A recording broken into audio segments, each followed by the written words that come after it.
హే friends, నమస్తే. ఈరోజు మధ్యాహ్నం లంచ్ రెడీ చేసేస్తున్నాను నేను. సో ఇక్కడ మామిడికాయ కట్ చేసేస్తున్నాను ముక్కలు ముక్కలుగా, కొంచెం పెద్దగా కాకుండా మీడియం సైజ్ కట్ చేసేస్తే మిక్సీ చేసేటప్పుడు మెత్తగా అవ్వదు.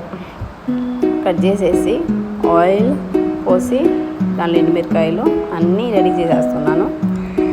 ఒక పక్క నేను చేస్తున్నాను పెరుగు పులుసు. చాలా బాగుంటుంది, అది రైస్లో తింటే చాలా టేస్టీగా కూడా ఉంటుంది. సో ఇటు పక్క నేను మామిడికాయ పచ్చడి రెడీ చేసేస్తున్నాను. చూడండి ఎంత బాగుందే, టేస్టీగా. సో ఒక పక్క నేను ప్లేట్ కూడా రెడీ చేసేస్తున్నాను. చూడండి, పెరుగు పులుసు అండ్ మామిడికాయ పచ్చడి. నెయ్యి వేసుకొని తింటే ఇంకా బాగుంటుంది, చాలా బాగుంటుంది నెయ్యి వేసుకొని తింటే.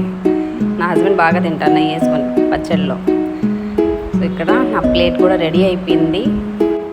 ఈరోజుది నా లంచ్ ప్లేట్ ఎలా అనిపించింది మీకు తప్పకుండా చెప్పండి. నచ్చితే లైక్, షేర్ తప్పకుండా చేయండి అండ్ సబ్స్క్రైబ్ చేసేసుకోండి. Thank you.